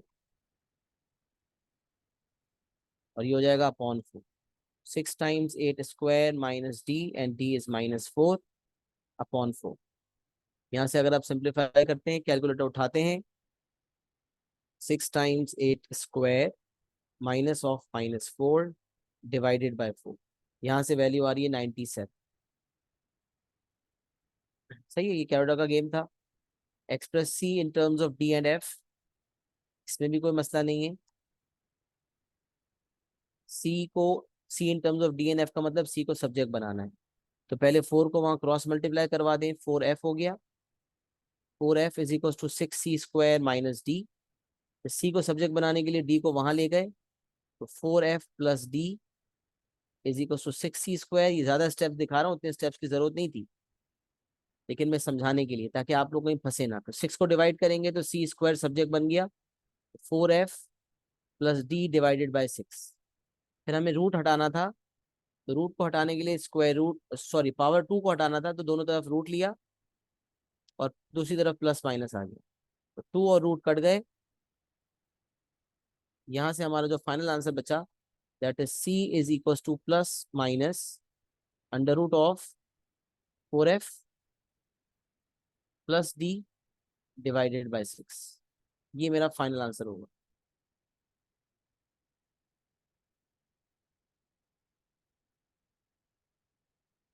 तो c is equal to plus minus root of 4f plus D divided by 6। तो 45 A part 1 and 45 A part 2, अल्हम्दुलिल्लाह हमने दोनों पार्ट्स कर ली। पार्ट नंबर बी देखते हैं। ये लीनियर इनइक्वालिटीज है, वैसे इसकी सॉल्विंग आपको इनइक्वालिटीज के टॉपिक में सिखाई जाएगी, लेकिन इसमें कुछ रॉकेट साइंस नहीं होता, बहुत सिंपल है। जब इनइक्वालिटी का साइन होगा तो आप इक्वल टू की तरह ही ट्रीट करते हैं, बस ये कोशिश करें माइनस को अवॉइड करें। इसका मतलब माइनस को अवॉइड करने के लिए आप वेरिएबल को ऐसी जगह ले जाएंगे जहां वो प्लस हो जाए, तो ये एक इसमें टिप दी जाती है। तो 3 को मैं यहाँ ले आया, 5x को वहां ले गया, तो 17 minus 3 is less than equal to 2x plus 5x। 17 minus 3 हो गया 14, और 2x प्लस 5x हो गया 7x। अच्छा, 7 को 14 के नीचे डिवाइड भी करूंगा तो ये हो जाएगा 2 less than equal to x। और इसको लिखने का तरीका, x is greater than equal to 2। अच्छा, कोई अगर 2 less than equal to x छोड़ देता है, ये भी सही है, ये भी आंसर सही है। और ज्यादा बेहतर, वैसे आंसर दोनों सही है, लेकिन मुझे पर्सनली और ज्यादा बेहतर सोचने का तरीका भी यही है कि x is greater than equal to 2, मतलब x वेरिएबल अगर है तो वो ग्रेटर देन इक्वल टू 2 है। सही है। तो ये लीनियर इनइक्वालिटीज का एक पार्ट यहाँ भी आ गया। पार्ट नंबर सी में कह रहा था फैक्टराइज 9 माइनस 25x²। दो टर्म्स थे, कॉमन निकल नहीं रहा था, तो 9 हो गया 3² और 25x² हो गया 5x का होल स्क्वायर। लिहाजा यहाँ से मेरे पास आंसर आया 3 माइनस 5x, 3 प्लस 5x। फिर पार्ट नंबर डी में फैक्टराइज कंप्लीटली, और आप देख सकते हैं कि आपके पास है 4 टर्म्स, मतलब पेयर बना के कॉमन निकालना है। 8px और 6qy में कुछ कॉमन निकल रहा है या नहीं? हमने कहा जी बिल्कुल। px और qy में कुछ कॉमन नहीं है, 8 और 6 में कॉमन है 2, 2 कॉमन लिया। यहाँ से आपके पास बचा है 4px, यहाँ से आपके पास बचा है 3qy। अच्छा, 3qx और 16py में qx और py में कुछ कॉमन नहीं है।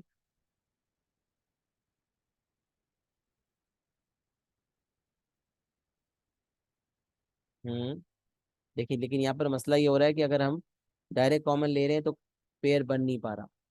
8px और 6qy में अगर हमने 2 कॉमन ले लिया, तो 3qx और 16py में कुछ कॉमन लेने के लिए है ही नहीं ना, 3 और 16 में भी कुछ कॉमन नहीं है, इसलिए हमें पेयर बदलना पड़ेगा। हम डायरेक्ट कॉमन नहीं ले सकते। तो अब हमने क्या किया, बीच वाले दो को स्वैप कर देते। 8px minus 3qx plus 6qy minus 16py। यहाँ से अगर हम देखें, हम पेयर बदलने के बाद x कॉमन ले लिया, तो यहाँ से बचा 8p माइनस 3q, और 6 और 16 में कॉमन निकल रहा है 2, और qy और py में कॉमन निकल रहा है y। यहाँ हो जाएगा 3q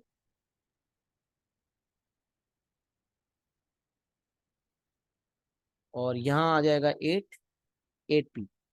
सब एक मसला आ रहा है, अब देखें किसी ने अगर ऐसा कर दिया तो मसला क्या आ रहा है ये भी देखें। 8p माइनस 3q है या 3q माइनस 8p, दोनों में फर्क आ रहा है। तो अगले स्टेप में फिर आपको ये रियलाइज करना है कि आपको प्लस 2y कॉमन नहीं लेना चाहिए था, बल्कि माइनस 2y कॉमन लेना चाहिए था। तो आप दो तरीके से कर सकते हैं, या तो वहां माइनस एक्स कॉमन ले लें, यहाँ माइनस एक्स लिख दें और अंदर साइंस चेंज कर दें, या फिर दूसरा तरीका ये है कि आप एक्स 8p माइनस 3q को एज इट इज रहने दें और वहाँ प्लस 2y को माइनस 2y कर दें, और वहाँ minus plus 3Q minus 3Q हो जाएगा, और -8P प्लस 8P हो जाएगा। अब ये 8P minus 3Q 8P minus 3Q match हो गए, लिहाजा आपने लिखना है 8P माइनस 3Q, ये कॉमन ले लिया, और यहाँ से बचा x और यहाँ से बचा 2y, तो ये आपका फाइनल आंसर होगा।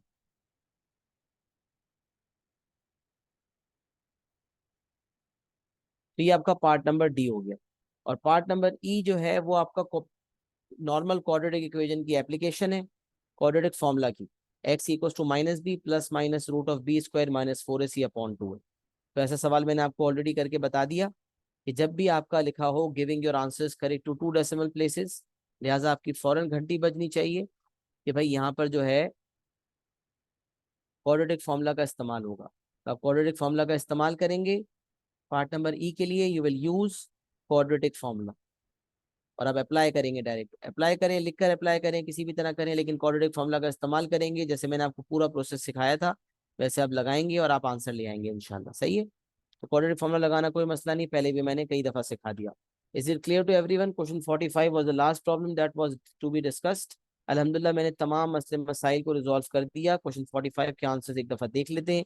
F97 था, फिर उसके बाद plus minus root of 4F plus D upon 6 था, फिर 3, फिर पार्ट नंबर बी था ना ये।